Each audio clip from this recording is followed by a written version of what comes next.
চারিদিকের শীতময় আবহাওয়ার মধ্যে সোয়েটারের পকেটের ভিতরে হাত ঢুকাই।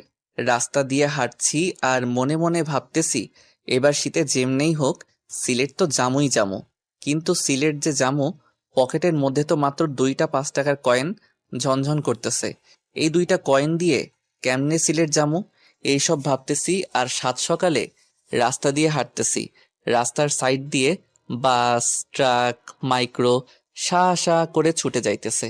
আহা, আজ যদি আমি বাসের কন্ডাক্টর হইতাম, কি আরামসেই না সিলেট যাইতে পারতাম। ফাড়া কপাল আমার, খালি 2টা 5 টাকার কয়েন পকেটে নিয়ে ঘুরতেছি। ছোটবেলার কিছু অভ্যাস এখন আমার মধ্যে বিরাজমান। তবে সবচাইতে বেশি যে জিনিসটা ছোটবেলা থেকে আমার ভিতরে কাজ করে সেটা হলো, ধরুন আমি আকাশ দিয়ে একটা প্লেন উড়ে যাচ্ছে আর আমি নিচে থেকে হা করে প্লেনটাকে উড়ে যাইতে দেখতেছি। ঠিক সেই মুহূর্তে আমার মনে হতো, বড় হয়ে যেমনি হোক আমি তো একটা প্লেন কিনবই কিনবো, আর সারাদিন আকাশে বাতাসে উড়ে বেড়ামো। আবার মনে করেন আমার আপেল খাইতে মন চাইছে, কিন্তু কেউ আমারে সেই সময় আপেল কিনে দেয় নাই। ঠিক সেই মুহূর্তে মনে হতো, আমি যখন বড় হমো তখন আপেলের দোকান দিমু আর সারাদিন বসে বসে আপেল খামো। আর যদি আপেলের দোকান দিতে না পারি, তাহলে যে মেয়ের বাপের আপেলের দোকান আছে সেই মেয়েকে বিয়ে করবো। তারপরে সারাদিন খালি আপেল আর আপেল খামো। আবার মনে করেন সাপের ছবি দেখতেছি, হঠাৎ যখন নায়ক সাপ হয়ে যেত, তখন মনে হতো, আহা, আমিও যদি সাপ হইতে পারতাম তাহলে আমারও একটা সুন্দরী নাগিনী থাকতো। আবার যখন কটকটিওয়ালা আসতো, তখন মনে হতো বড় হয়ে কটকটিওয়ালা হমো আর সারাদিন কটকটি খামো। হাওয়াই মিঠাইওয়ালা আসলে মনে হতো বড় হয়ে হাওয়াই মিঠাইওয়ালা হমো। এক কথায়, আমার যাই ভালো লাগতো আমি সেটাই হইতে চাইতাম। আর এই অভ্যাসটাই এখনো আমার ভিতরে আছে। এত বড় যে হইছি, তাও ওই ছোটবেলার আরমান আর এখনের আরমানের কোনোটার কোনো পরিবর্তন নাই। এখনো যদি দামি কোনো গাড়িতে চড়ে কাউকে যাইতে দেখি, তাইলেই মনে হয় হেতার তো খালি এই একটাই গাড়ি আছে। আমি তো একদিন এর থেকে দামি দামি গাড়ি বানানোর একটা কোম্পানি দিব। সেই ছোট থেকে আজ অবধি হাওয়াই মিঠাইওয়ালা থেকে বড় বড় কোম্পানির মালিক কিছু হওয়াই বাদ রাখি নাই। সবশেষে এখন পকেটে 10 টাকা নিয়ে সিলেট যাওয়ার স্বপ্ন দেখতেছি। যাই হোক, অনেক ভকর ভকর করে ফেলছি। এখন পরিচয়টা দিয়েই দেই, আমি আরমান আহমেদ হিমেল ওরফে পরিচয় তো দিলাম।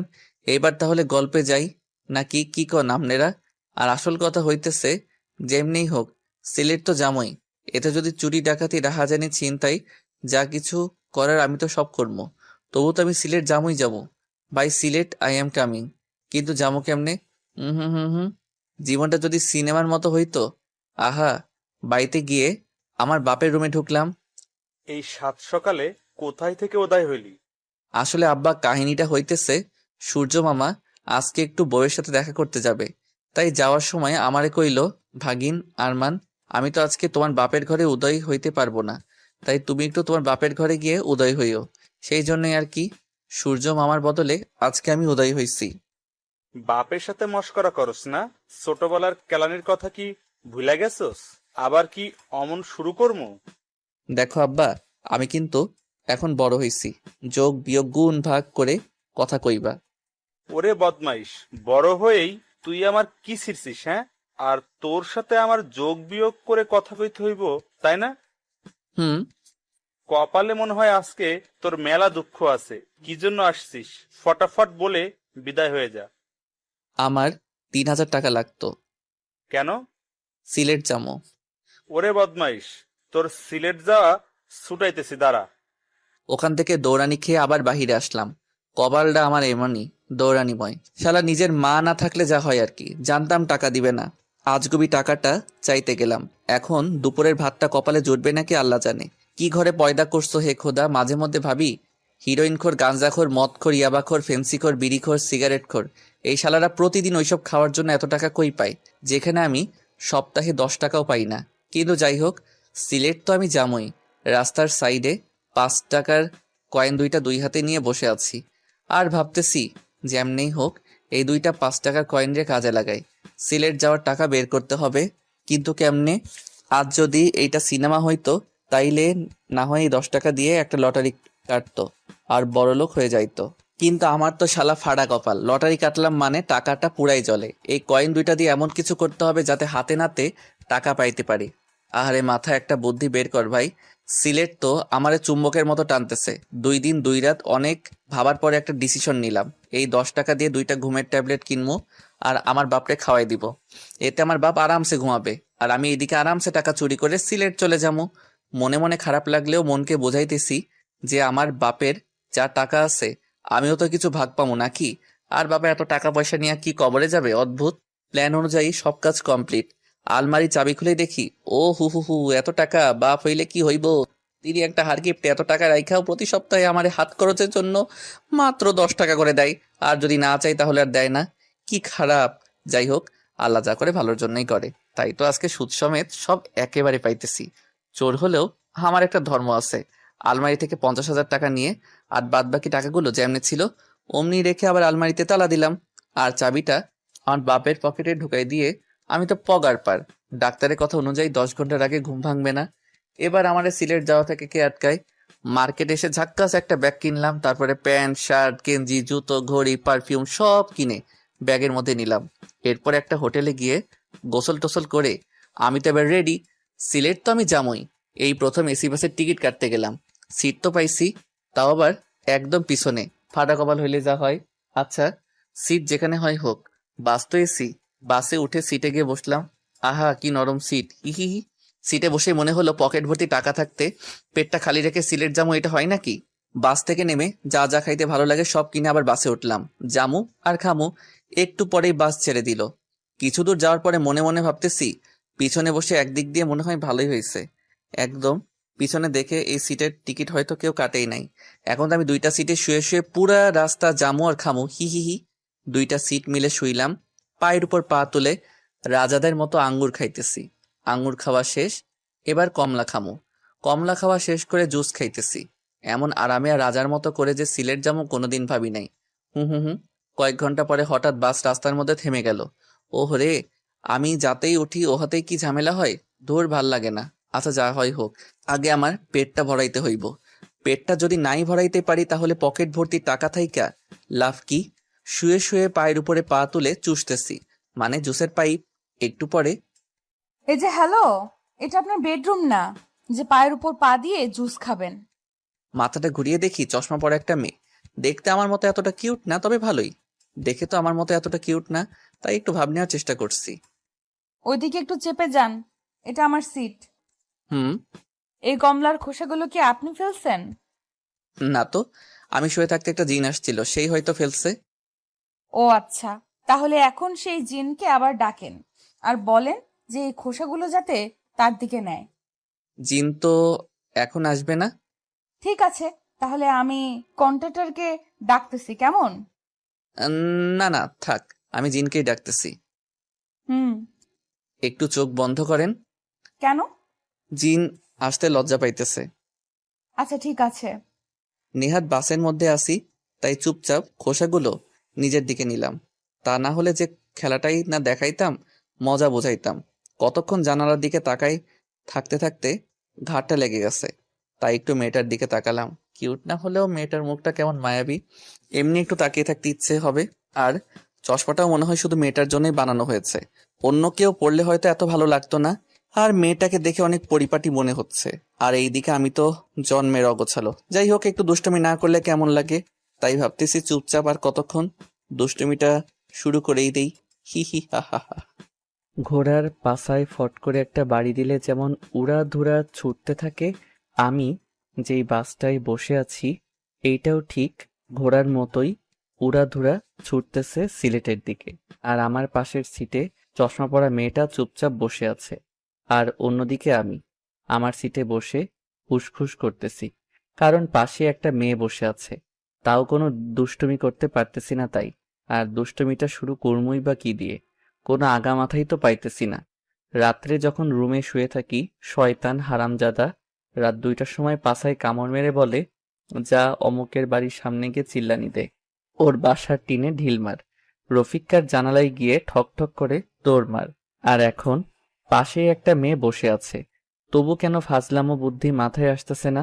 ওরে ভাই, মাথা, একটা ফাজলামো বুদ্ধি বের কর ভাই। মেয়েটারে একটু জ্বালাই, তা না হলে আমি তো উসখুস করতে করতে মরে যাবো। হঠাৎ এই যে শুনছেন, বলেন। আচ্ছা, এই চশমাটা কি আপনি মায়ের পেট থেকে আসার সময় নিয়েই আসছিলেন? কেন? না মানে চশমাটা কেমন জানি আপনার সাথে একদম খাপে খাপ। আপনার চোখ দুইটা হইতেছে বোতলের মুখ, আর চশমাটা হইতেছে বোতলের খাপ। হি হি হি। হায় হায়, কিছুই তো কইল না।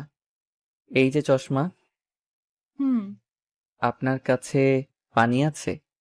ও চশমা, হুম আপনার বোতল। থ্যাঙ্কস। কি মেয়ে রে ভাই, কোনো রাগ তো নাই, সাথে কোনো বিরক্তও নাই। আমারই তো রাগ লাগতেছে। না, এবার অন্য কিছু ট্রাই করতে হবে রাগানোর জন্য। মেয়েটার দিকে তাকিয়ে দেখি চোখ বন্ধ করে সিটে হেলান দিয়ে আছে। হু হা হা হা। কেমন নরম দৃষ্টিতে আস্তে করে আমার দিকে তাকালো। দেখে তো মনে হয় না বকা টকা দিবে। হাই। কিছু কি বলবেন? না মানে আপনার কাছে কি খাবার মতো কোনো কিছু আছে? আসলে অনেক খিদে লাগছে তো, তাই। আমার কাছে তো খাবার মতো তেমন কিছু নেই, তবে শুধু একটা কেক আছে। এই যে, এটা চলবে? শুধু চলা, এটা দিয়েই পেট ভরে যাবে। ঠিক আছে। পানি, ওই চশমা পানি দেন না, গলায় আটকে গেছে তো। এই যে, এই যে পানি। ওই, কি কেক দিছেন? আর একটু হলেই তো গলায় কেক আটকে মরতাম। সরি। কিসের সরি? এবার থেকে আরো নরম দেখে কেক কিনবেন। আচ্ছা। কি আচ্ছা? কেমনে কেক কিনবেন সেটা বলেন। জানি না তো। তা জানবেন কেন? এবার থেকে কেক কেনার আগে ভালো করে টিপে টিপে কিনবেন, হুম মনে থাকে যেন। আচ্ছা। আবার চুপচাপ। ও, এমনি চলতে থাকলে তো আমি নিজেই পাগল হয়ে যাবো। ওই চশমা। হুম আহারে, আবার আচ্ছা আপনি কি, হ্যাঁ, আমি যে আপনারে এত বিরক্ত করতেছি, কই একটু রাখবেন, আমার একটু বকা দিবেন তা না, এমনে কেমনে আছেন? অন্য কেউ হলে তো এতক্ষণে 2-4টা চড় থাপ্পড় লাগাই দিত। আর আপনি কেমনে চুপচাপ এইসব সহ্য করতেছেন? আমি তো এমনি। এমনি মানে? আপনার কি রাগ হচ্ছে না আমার উপর? রাগ কি? হে খোদা, তুমি আমারে এ কার পাল্লায় ফেলাইলা? এই নাকি জানেই না রাগ কি। আর আমিও কেমন ছাগলের মতো এড়িয়ে রাগানোর চেষ্টা করতেছি। বাহ বাহ। এই যে চশমা। হুম কিসের এত শুনি? আর হ্যাঁ, আমি এত তোমারে আপনি করে বলতে পারবো না, তুমি করে বলতেছি, খারাপ লাগলেও কিচ্ছু করার নাই।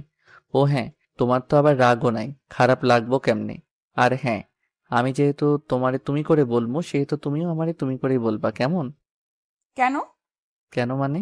তোমার রাগ নাই তো কি হইছে? আমার তো রাগ আছে নাকি? কেউ আমারে আপনি বললে আমার তারে থাপড়াইতে ইচ্ছা করে, বুঝলা?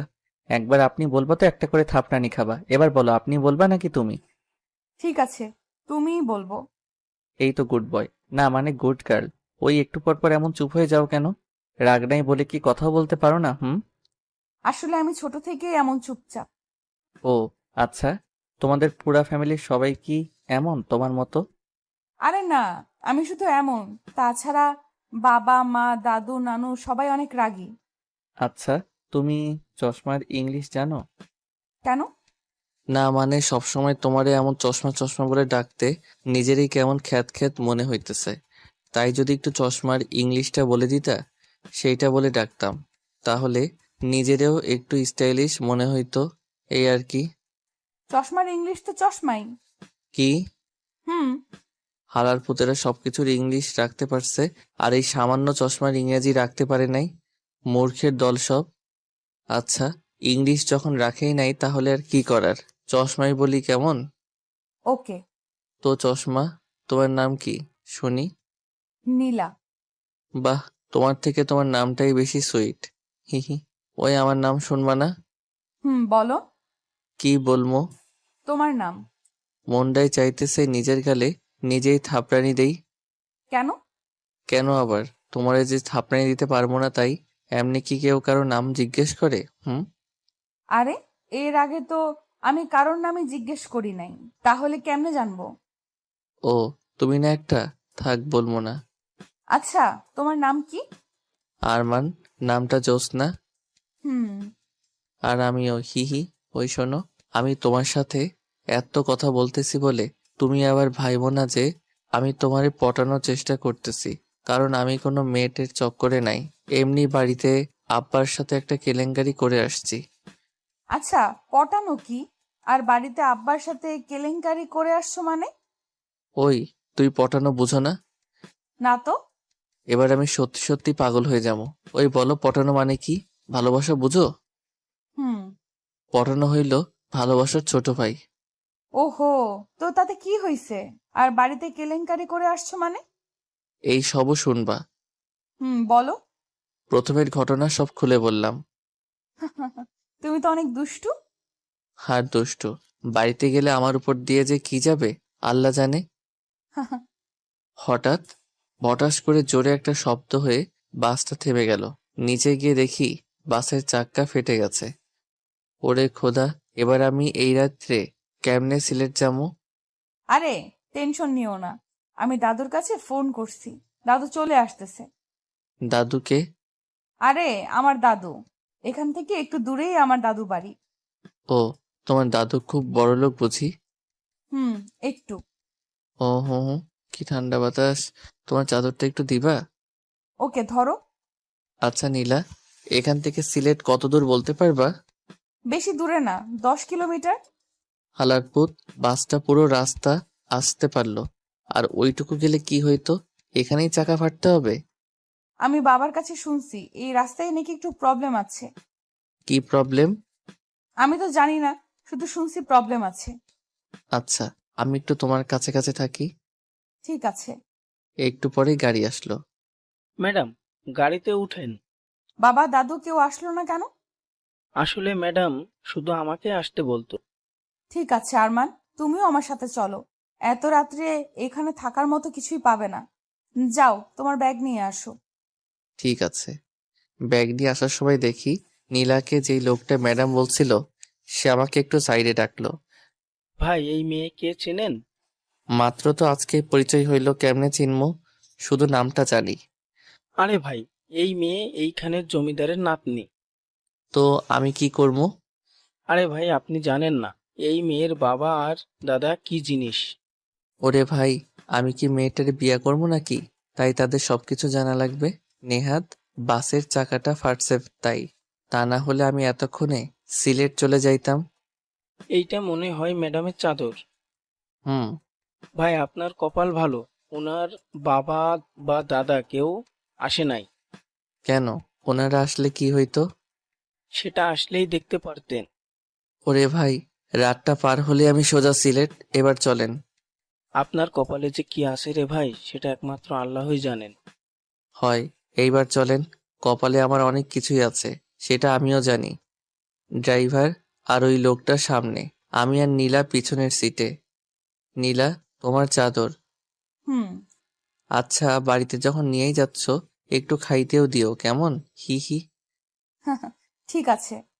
গাড়ি থেকে নামতেই দেখি, ও মা গো, এটা তো সত্যি সত্যি একটা জমিদার বাড়ি। ওই নীলা, তোমার দাদু যে জমিদার আগে বলো নাই কেন?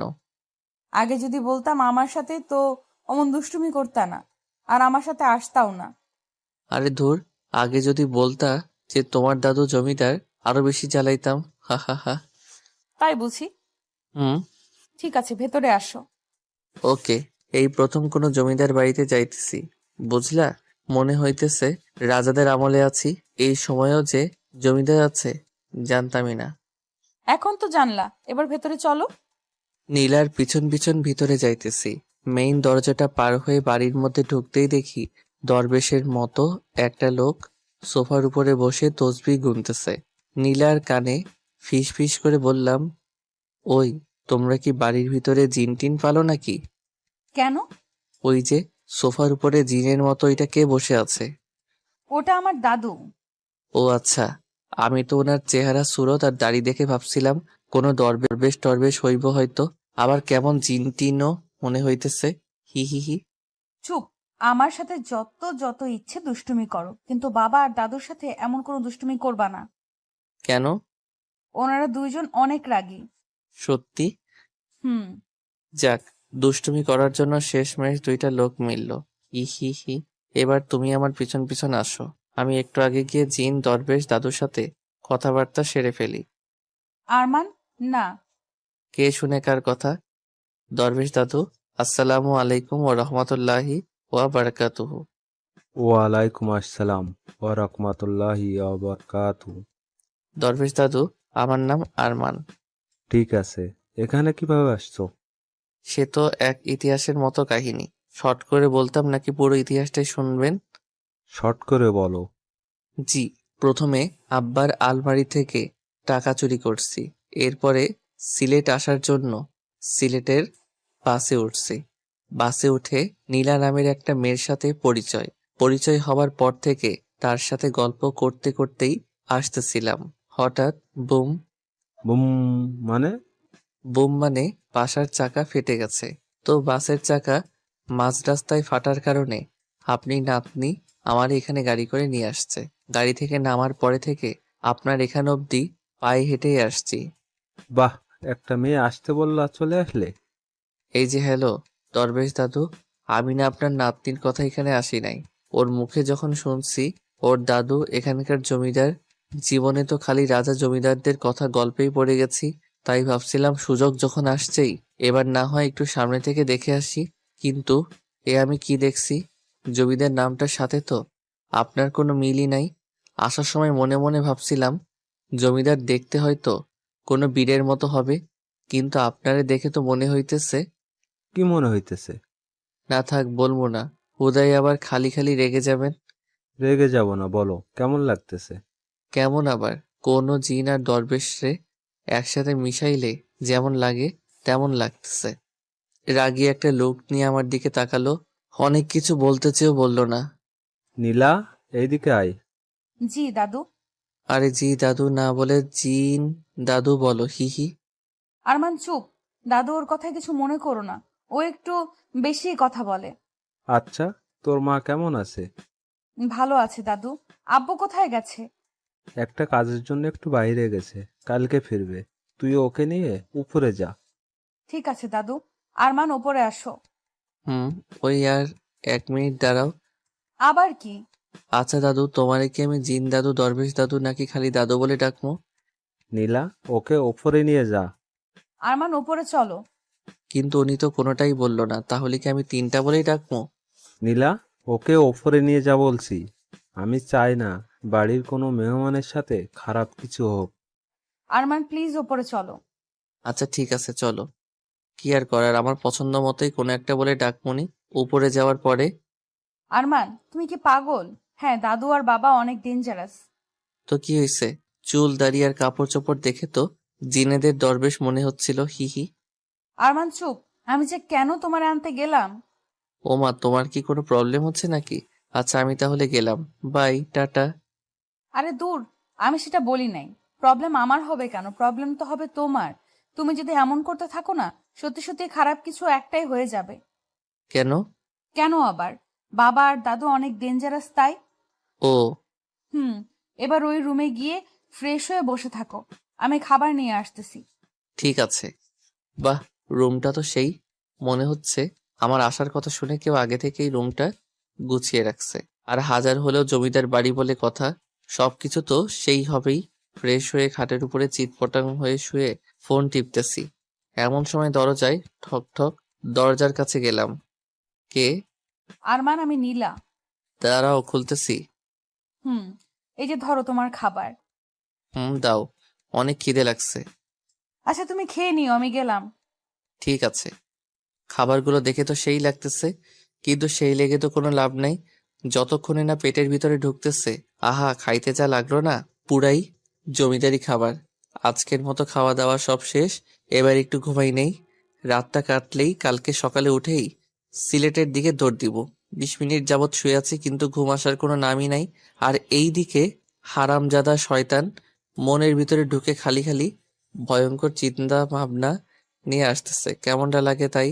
একটু যে ঘুমাবো, ভয়ের চিন্তা ভাবনা মনের ভিতরে ঢুকে ঘুমটাও আর আসতেছে না।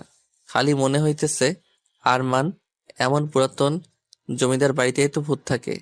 আর এখন যদি এই রুমের মধ্যে কিছু ঘটে আমি তো ডিরেক্ট মরে যাবো। আমার স্বপ্নের সিলেট যাওয়া তাইলে হইছে। এত ভয়ে ভয়ে আর চিন্তার মধ্যে থাকলে আমি এমনি ঠাস করে মরে যাবো। তার থেকে বরং নীলার রুমে যাই। গল্প করতে করতেই রাত শেষ হয়ে যাবে। ঠক ঠক ঠক। কে? ওই দরজা খোলো, আমি আরমান। কি হলো আবার? ভিতরে চলো আগে। আচ্ছা, কি হয়েছে বলো।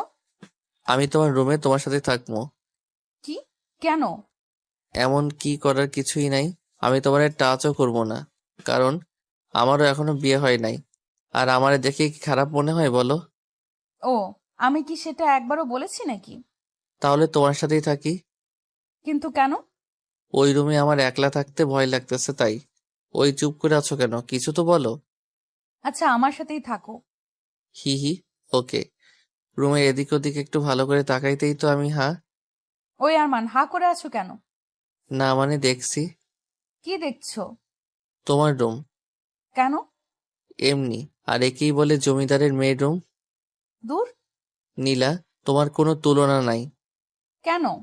তুমি যে এত বড় ঘরের একটা মেয়ে, তোমার দেখে বোঝাই যায় না। আর তোমার মনটাও চলে। চলে মানে? চলে মানে ভালোই। হি হি। আচ্ছা, তোমাদের এত গাড়ি থাকতে তুমি বাসে করে আসলে কেন? আর তোমার মা কোথায়? আম্মু এই সব কিছু থেকে আলাদা থাকে। কেন? কারণ এইসব জমিদারি, ধন সম্পদ কোনো কিছুই আম্মুর ভালো লাগে না। আম্মু চাই সুন্দর একটা পরিবার নিয়ে সাধারণভাবে থাকতে, যেখানে সবাই সবাইকে সময় দিবে, ভালোবাসবে। কিন্তু বাবা, আম্মুর ঠিক উল্টো, সবসময় ব্যস্ত। আমাদের জন্য কোনো সময় নেই তার। এই জন্য আম্মু আমাকে নিয়ে দূরে চলে যায়, যাতে আমি বাবার মতো না হই। ও, তবে একটা জিনিস ভাবছো? কি? তোমার বাবা আর মা কিন্তু দুজন দুজনকে সেই ভালোবাসে। এর জন্য কেউ এখনো কোনো বিয়ে করে নাই। আর যত সব আমার বাপ মা। কেন? তোমার বাবা মার আবার কি হইছে? তেমন কিছু না, 2টা থেকে 4টা হয়েছে, এই আর কি। মানে? আরে বাপুরে, এইটাও বোঝো না? 2জন 2 দিকে গিয়ে আবার বিয়ে করছে। আর মাঝখানে আমারে দিয়া 5জন। তোমার কি খুব খারাপ লাগে তাই না? দূর, খারাপ লাগবে কেন? আমার তো আরো গর্ব হয়। কোন হালায় এমন আছে যে আমার মতো বাপ মা 2জনেরই বিয়ে খাইছি? তুমি না অদ্ভুত। জানি। আমি নিচে ঘুমাবো। হুম, সারা জীবন তো উপরেই ঘুমাইছো। আজকে একটু নিচে ঘুমাও কেমন? বাপ দাদা জমিদার হইলেও মাঝে মধ্যে একটু নিচে ঘুমানো লাগে, তা না হলে পাপ হয়। এখন এই নাও কম্বল, চাদর আর বালিশ। যাও এখন ঘুমাও। টা টা টা। আর কালকে দেখা হবে। আর শোনো, তুমি আর তোমার আম্মু সত্যি অনেক ভালো, এবার যাও। আহা, কি নরম বিছানা। জায়গা, কালকে আবার দেখা হবে। আরমান, ওই আরমান, আমি নীলা। মানে, ওই ওঠো আরমান। হুম। কে? আমি নীলা। ও, আমার এখনো বিয়ের বয়স হয় নাই। আপনি যান। মানে, ওই ওঠো আরমান। ভাই শয়তান, তোর 2টা পায়ে ধরি, আমার একটু ঘুমাইতে দে। কি বলতেছো এইসব আবল তাবল? ওরে ভাই, তুই ভাবছিস মেয়েদের কণ্ঠে কথা বললেই আমি উঠে পড়বো? কিন্তু আমি উঠবো না, কারণ এখনো যে আমি বিয়ে করি নাই সেই হুঁশ আমার আছে। এবার ভাই, তুই এখান থেকে যা, আর আমারে ঘুমাইতে দে, তা না হলে খুব খারাপ কিছু হয়ে যাবে। হুম। ঠিক আছে, ঘুমাও। একটু পরে মজা দেখাইতেছি। ঠিক আছে, দেখা মজা। সিলেট গিয়ে মজা নিতে চাইছিলাম, সেটা তো আর আমার খাটাস বাপের জন্য হইল না। এবার তুই দেখা মজা। বাট ভাই, স্বপ্নের মধ্যে একটু সিলেটটারে আয়না দিস প্লিজ। এমন সময় মনে হলো চোখে মুখে ঠান্ডা জাতীয় কি জানি পড়লো। লাফ দিয়ে উঠে চোখ বন্ধ করেই চিল্লাইতেছি, ওরে মা গো, মরে গেলাম গো, অ্যাসিড মারছে আমার মুখে। এবার আমার কি হইব? আমার তো আর বিয়ে হইব না। আমি কার কি ক্ষতি করছি তাই আমার সাথে এমন করলো? কি ঠান্ডা লাগতেছে, মনে হয় পুড়ে যাইতেছে। ওই, চুপ করো। তুমি তো চুপ করতেই বলবা। পুড়ে তো আর তোমার যাচ্ছে না, পুড়ে যাচ্ছে আমার। ও মা গো, ঠান্ডায় ঠান্ডায় পুড়ে যাচ্ছে। কে করলো এই আকাম? আরমান, একটা থাপড়ানি দিমু তোমারে। এত ড্রামাবাজ কেন তুমি? আমি তোমার মুখে ঠান্ডা পানি দিছি, বুঝলা? একটুর জন্য বাড়ি একদম মাথায় তুলছে। ওই, তোমার না রাগ নাই? তুমি এমন রাখতেছো কেন? তোমার সাথে থাকলে রাগ না থাকলেও চলে আসবে, বুঝলা? এবার ওঠো। হুম। আরে শোনো, কি? একটু আগে আমারে কি বলছিলা বলো তো? আরে একটু আগে তো ঘুমাইছিলাম, কেমনে বলবো? তার মানে তুমি যা যা বলছো সব ঘুমের মধ্যে? হুম, হবে হয়তো। ঠিক আছে, এবার যাও। তোমার রুমে গিয়ে ফ্রেশ হয়ে নিচে খাবার আছে, টেবিলে আসো। ওকে। রুমে গেলাম, ফ্রেশ হলাম, নিচে খাবার টেবিলে বসে আছি। টেবিল ভর্তি খাবার, কিন্তু আমি ছাড়া আর কোনো প্রাণী আশেপাশে নাই। এক মনে বলতেছে খাবার সামনে রেখে বসে থাকতে নেই, পাপ হয়, ফটাফট খেয়ে না। অন্যদিকে আর এক মনে বলতেছে একা একা খাওয়াটা ঠিক হবে না। নীলা বা দরবেশ দাদু, কেউ একজন আসলেই খাওয়া শুরু করিস। কার কথা শুনবো আর না শুনবো, দূর, ভাল লাগে না। এই দিক ওই দিক ভাবতে ভাবতে কখন যে একটা আপেল হাতে নিয়ে খেতে শুরু করছি নিজেও বুঝি না। এমন সময় হঠাৎ কই থেকে একটা লোক আসলো। দেখতে মাশাআল্লাহ ভালোই, আমার বাপের বয়সী হবে। আস্তে আস্তে আমার কাছে আসলো। এই ছেলে, কে তুমি? খাবার টেবিলে বসে আছো কেন? এই যে কাকা, হ্যালো। চক্ষু দুইটা কি আসমানে রেখে জমিনে নামছেন? আর আমারে দেখে কি আপনার পাগল মনে হয়? হ্যাঁ, এই ছেলে, কি বলে এইসব? আমি আবার কি কইছি? দেখতে তো পাইতেছি চেয়ারে বসে আছি। হুদাই কেন বলতেছেন খাবার টেবিলে বসে আছি? আমারে চেনো? আমি কে? হু হা হা হা। আমারে চেনেন আমি কে? তুমি কে শুনি? আপনি কে শুনি? এটা আমার বাড়ি, বুঝলে? আর এটা আমার শ্বশুর বাড়ি, বুঝলেন? হোয়াট?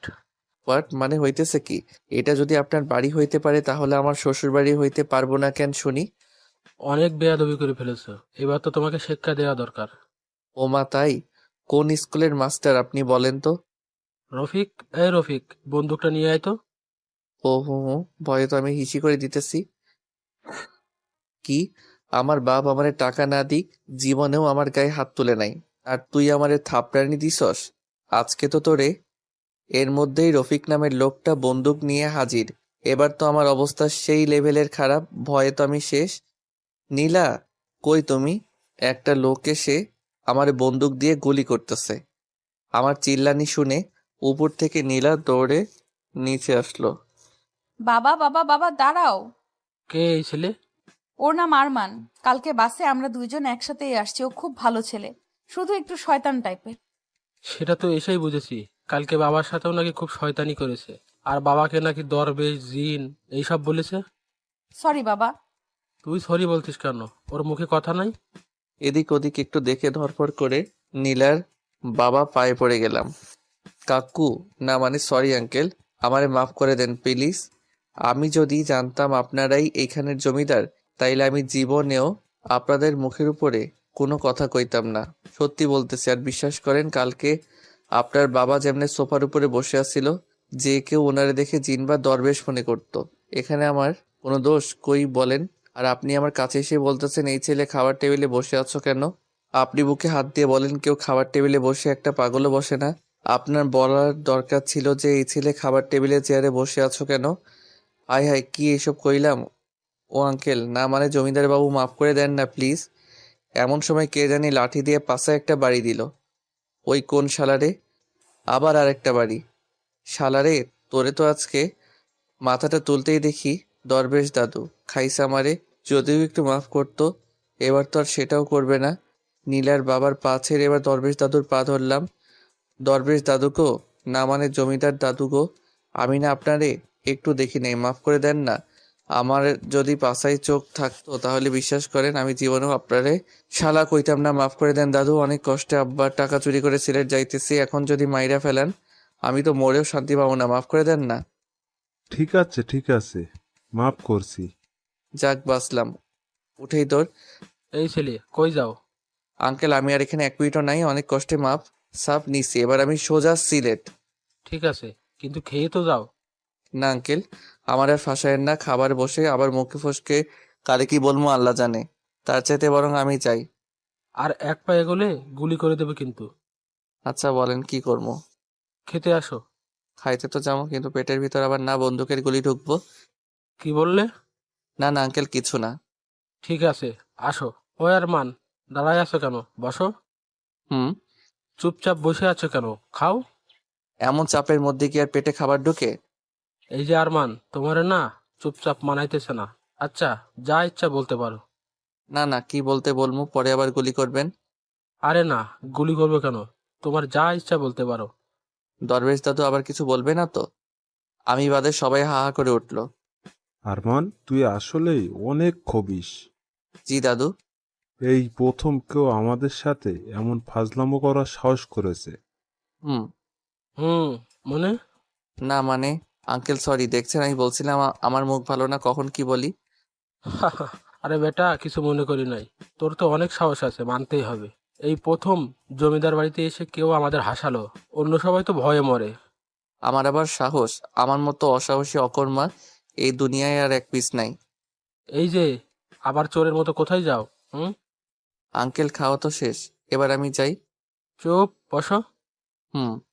তোমারা কখনো ফাজিলের মতো লাগে, আবার কখনো ভোলা ভালা। আচ্ছা আঙ্কেল, আমি যাই। যেতেই হবে? হুম। আচ্ছা যাও, তবে ঘুরে ফিরে সন্ধ্যায় আবার আসবা। ঠিক আছে, একবার যাইতে পারলে ভুলেও আর এইদিকে চামো না। এই আরমান শোনো, বলেন।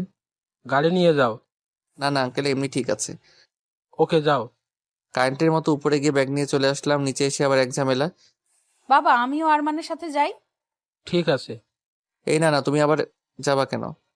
আরমান, তুমি চুপ করো, বাবা যাবো। আচ্ছা, ভালো করে যাস, আর গাড়ি নিয়ে যা। থ্যাংক ইউ বাবা। আরমান চলো। হুম। সিলেক্ট করে আমার হয়েছে কি ভাবছিলাম আর কি হইতেছে। গাড়ির কাছে গিয়ে গাড়ির দিকে তাকাই, চারিদিকে ঘুরতেছি। ওই আরমান, গাড়িতে ওঠো। এমন চারদিকে ঘুরতেছো কেন? এই গাড়িতে করেই কি আমরা সিলেট যাব? হুম। দূর, ভাল লাগে না। আবার কি হলো? মনে মনে ভাবছিলাম সিলেট যাওয়ার সময় চারদিকটা দেখমু আর যামু। এখন যদি এই গাড়ির ভিতরে হান দেয়, মনে তো হবে ঘরের মধ্যেই আছি।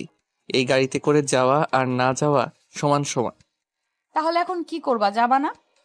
এত দূর আসছি আর যাবো না, এইটা কোনো কথা?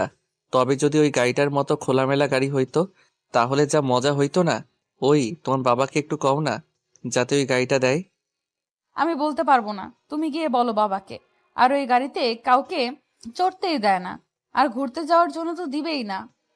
তাও একটু বলি, দিলে দিল, না দিলে আর কি করার, এটা নিয়েই যেতে হবে। হুম, যাও বলো। আমি তো বলবো, তোমার তো আর সাহস নাই বলার। ধীরে ধীরে আঙ্কেলের কাছে গিয়ে দাঁড়াই আছি। আরমান, কিছু বলবা? জি আঙ্কেল। ও, টাকা লাগবে? না না আঙ্কেল, টাকা লাগবে না, আমার কাছে মেরে দেওয়া মেলা টাকা আছে। তাহলে কি বলবা বলো। আসলে মানে আঙ্কেল, ওই গাড়িটা না দিয়ে যদি আপনার ওই গাড়িটা দিতেন তাহলে একটু ভালো হইতো। কেন? ওই গাড়িটাও তো অনেক ভালো। হুম, সেটা তো জানি, তবে আমি যদি একাই যাইতাম তাহলে বাসের ছাদে চড়ে চারদিকটা কি সুন্দর দেখতে দেখতে যাইতাম। কিন্তু এখন তো আমার সাথে নীলা আছে, বাসের ছাদে তো আর ওকে নিয়ে চড়তে পারতাম না। তাই বলতেছিলাম যে ওই গাড়ির বদলে যদি এই খোলামেলা গাড়িটা দিতেন, তাহলে জিনিসটা একটু খুব ভালো হইতো, আর চারদিকটা দেখতে দেখতেও যাওয়া হইতো। কিন্তু ওই গাড়ি তো আমি কাউকে দিই না। কিন্তু আঙ্কেল, তবু একটু দেখেন না, আজকের দিনটাই তো। না না, আমি অন্য একটা গাড়ি দিচ্ছি। আঙ্কেল, আবার কি? আপনার গাড়িটা না সেই মনে ধরছে, ওইটাই দেন না প্লিজ। আরে, আমি এটার মতো অন্য একটা গাড়ি দিতেছি তো নাকি। ঠিক আছে, কিন্তু আঙ্কেল, আপনার গাড়িটায় চড়ে যদি যাই জিনিসটা আরো ভালো হইতো। Please uncle. না না, এটা হবে না। আঙ্কেল, মুখে আপনি যতই না না করেন না কেন, মনে মনে কিন্তু হ্যাঁ হ্যাঁ করতেছেন আমি জানি। দেন না প্লিজ, আপনার মেয়ে আর আমিই তো যাবো। ও আচ্ছা, ছেলে তো তুমিও। এই গাড়ি আমি ছাড়া অন্য কাউকে চালাতে দিই না। ও, অন্য কাউকে চালাতে দিবেন কেন? গাড়ি তো চালামো আমি। তুমি গাড়ি চালাতে পারো? সে আর বলতে, জন্মের পর থেকেই তো গাড়ি চালাচ্ছি। ঠিক আছে, তোমার ড্রাইভিং লাইসেন্স আছে? না মানে খালি ওইটাই নাই, তবে আমি সেই গাড়ি চালাতে পারি সত্যি। পুলিশ ধরলে কি বলবা? আপনার নাম বলবো, আর এই জন্যই তো আপনার এটা নিয়ে যাইতেছি, যাতে সবাই চিনতে পারে। আর দেন না গাড়িটা। ঠিক আছে, না দেয়া অবধি তো আবার ঘ্যানর ঘ্যানর বন্ধ করবা না। তবে খুব সাবধানে যাবা। আচ্ছা, আর আঙ্কেল আরেকটা কথা। আবার কি কথা? হি হি, ওই নীলা গাড়ি পেয়ে গেছি, ফটাফট এটাতে চলে আসো। নীলার দিকে তাকিয়ে দেখি কেমন অবাক হয়ে আমার দিকে তাকায় আছে। ওই আমার এমন হাঁ করে না দেখে গাড়িতে ওঠো। হুম। আরমান, ভালো করে যেও। ঠিক আছে আঙ্কেল। আর হ্যাঁ, নীলাকে যেন ড্রাইভ করতে দিও না। ও চালাতে পারে, কিন্তু বেশি ভালো না। আচ্ছা, আর আঙ্কেল আমিও নীলার মতোই চালাই, হি হি হি বলে ওখান থেকে পগার পার। আহা, কেবল একটু শান্তি শান্তি লাগতেছে। আরমান, হুম। তুমি বাবার কাছ থেকে কেমনে গাড়িটা নিলে? কেমনে আবার? তোমার বাবার কাছে গেলাম, গিয়ে বললাম আঙ্কেল আপনার গাড়িটাই লাগবে, প্রথমে না না করলো, তবে আমি তো না নিয়ে আসার পাত্র না। একটু ঘ্যানর ঘ্যানর করলাম। এত ঘ্যানর ঘ্যানর করা দেখে বললো ঠিক আছে যাও নিয়ে যাও। কিন্তু বাবা তো এই গাড়িটা কাউকে দেয় না। কাউকেই দেয় না বলে কি আমারও দিব না অদ্ভুত। আর দেখতে হবে না কে চাইছে, না দিয়ে যাবো কই। দরকার হলে মারামারি করে নিয়ে আসতাম। হয়েছে, আর এত চাপাবাজি করতে হবে না। আচ্ছা তোমার বাবা এই গাড়িটাই কাউকে চড়তে দেয় না কেন? আসলে বাবা আর মা দুইজনকে ভালোবেসেই বিয়ে করেছিল। বাবা মাকে নিয়ে ঘোরার জন্য এই গাড়িটা কিনেছিল, কিন্তু মা যখন আমাকে নিয়ে নানুর বাসায় চলে যায়, তারপর থেকে নাকি বাবা এই গাড়িটা কাউকে ছুতেও দেয় না। আমি কিছুদিন পর বাবার কাছে আসি, কিন্তু কখনো এই গাড়িতে কাউকে হাত দিতে দেখিনি। আচ্ছা তোমার মা বাবার মধ্যে কি ডিভোর্স হয়েছে? আরে ধুর, ডিভোর্স হবে কেন? শুধু একজন আরেকজন থেকে দূরে থাকে, এই আর কি। দুজনেরই সমান সমান রাগ। তবে আমার মনে কি তোমার বাবা তোমার মাকে সেই ভালোবাসে আর এখনো অনেক মিস করে, তাই তো গাড়িটাকে স্মৃতি হিসেবে রেখে দিছে। হুম। গতকালকে রাতে তোমার বাবা কই গেছিল সেটা আমি একটু একটু বুঝতে পারতেছি। কেমনে? আচ্ছা তোমাদের এইদিকে কোনো নদী আছে? হুম। তোমার বাবার শার্টে নদীর বালু লাগা দেখেই বুঝছিলাম তোমার বাবা তো তোমার মার জন্য একদম মজনু। দূর, কি বলো এইসব? দূর না, যা বলতেছে এটাই ঠিক বুঝলা। তোমার বাবাকে এমন দেখে মেলা কষ্ট লাগতেছে। মনে হয় বেচারা তার নিজের ভুল বুঝতে পারছে, কিন্তু কাউকে কিছু বলতে পারতেছে না লজ্জায়। আজগুবি। আজগুবি নয় সত্যিকারের কথা। তবে আমি যখন আসছি তোমার বাবাকে আর কসিমউদ্দিনের মতো থাকতে দিব না। তুমি আবার কি করবা শুনি? তেমন কিছুই না, তোমার বাবা আর মার মধ্যে ঢুকে শুধু তাদের সমান সমান রাগটা ভাঙাই, আবার এক করে দিব। কিন্তু কেমনে শুনি? জানি না। আর এইসব এখন বাদ, ঘুরতে আসছি, পেট মুখ ভরে ঘুরি। এরপর বাসায় গিয়ে দুইজনে ভালো করে ভেবে একটু বুদ্ধি বের করতে হবে বুঝলা। হুম। আহা মনে হইতেছে চায়ের সমুদ্রের উপর দিয়ে গাড়ি চালাইতেছি। তুমি আগে কখনো এইদিকে আসছো? হুম, অনেক। আর আসবাই না কেন? হাজার হলেও জমিদারের মেয়ে বলে কথা। ওই থামবা তুমি? ওকে, গাড়িটা থামালাম। ওই গাড়ি থামাইলা কেন? তুমি না মাত্র থামতে বললা। ও, গাড়ি থামাতে বলি নাই, তোমার বকবক থামাতে বলছি। ও আচ্ছা, গাড়ি যখন থামাইছি তাহলে আর একটা কাজ সেরেই আসি।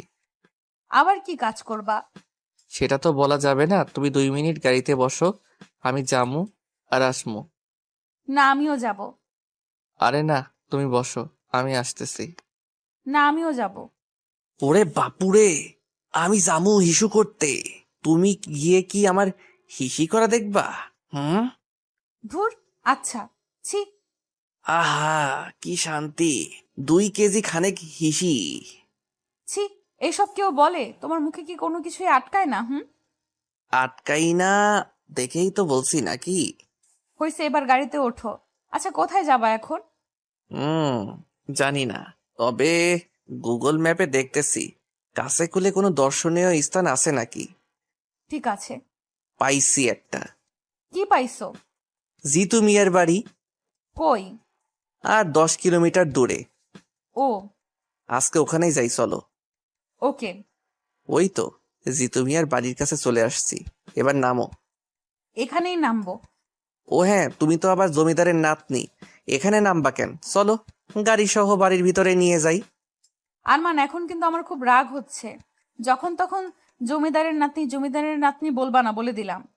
ও মা, কেন? যা সত্যি তাই তো বলছি নাকি। হোক সত্যি, তুমি ওইসব জমিদারের নাতনি বলবা না, ব্যাস। আচ্ছা বলবো না, এবার তো নামো। হুম, মনে থাকে জানো।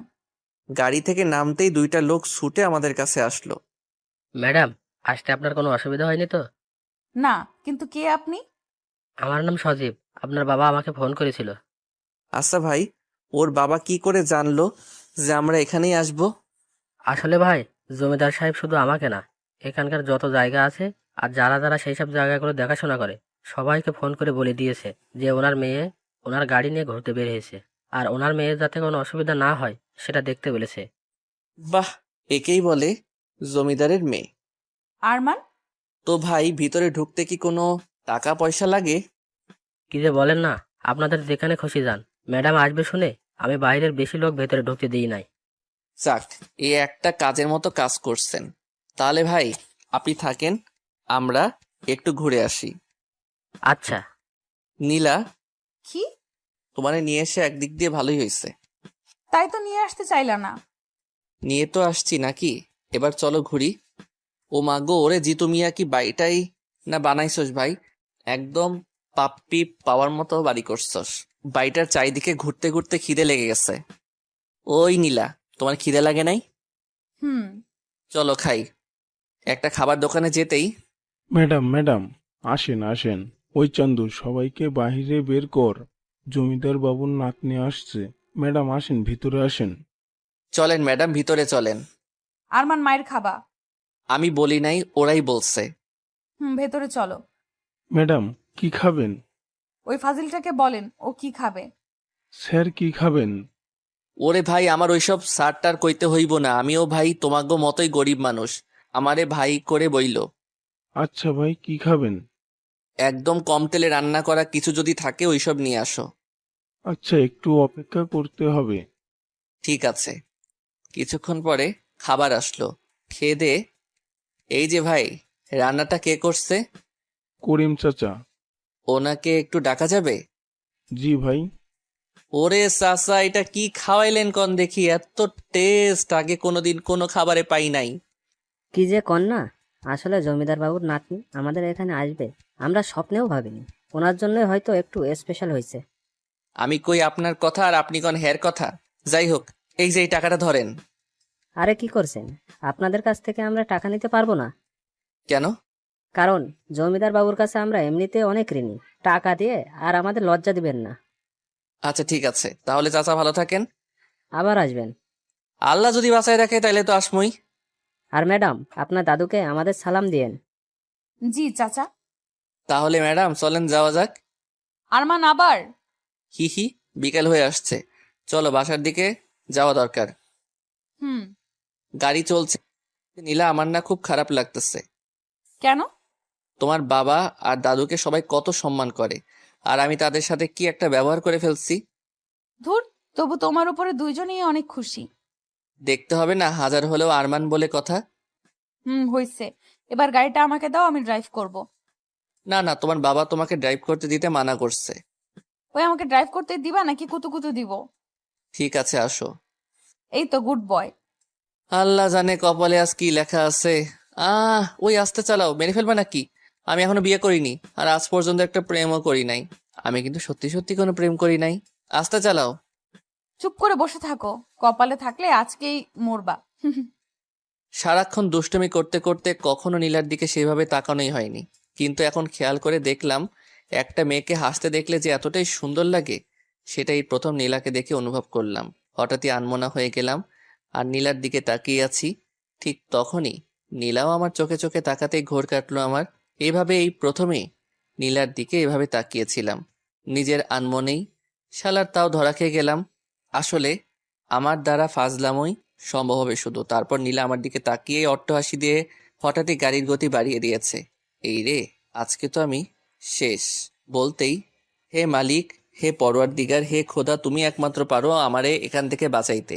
আর যদি তুমি আমারে এখান থেকে না বাঁচাও তাইলে তো আজকে আমি শেষ। এত দিনের আমার বিয়ে করার স্বপ্ন সব এক নিমিষেই নিঃস্ব ভস্ম হয়ে যাবে। আমারে বাঁচাও খোদা। আর যদি কপালে বাঁচার কোনো লক্ষণ না থাকে তাইলে তুমি আমারে মাফ করে দিও, কারণ এই ছোট্ট জীবনে মেলা পাপ করছি, অনেক লোকরে জ্বালাইছি। মাফ করে দিও হে খোদা। আমিন। এখন বাঁচা মরা সব তোমার হাতে। বাহ, মুহূর্তের মধ্যেই তো ভালো একটা মোনাজাত করে ফেললা। হুম। মা নীলা, তোমার দুইখান পায়ে ধরতেছি, প্লিজ একটু আস্তে চালাও। চুপ, পা ছাড়ো, তা না হলে কিন্তু স্পিড আরো বাড়িয়ে দিব। আরো, এবার তো তাইলে শিওর মর্মু।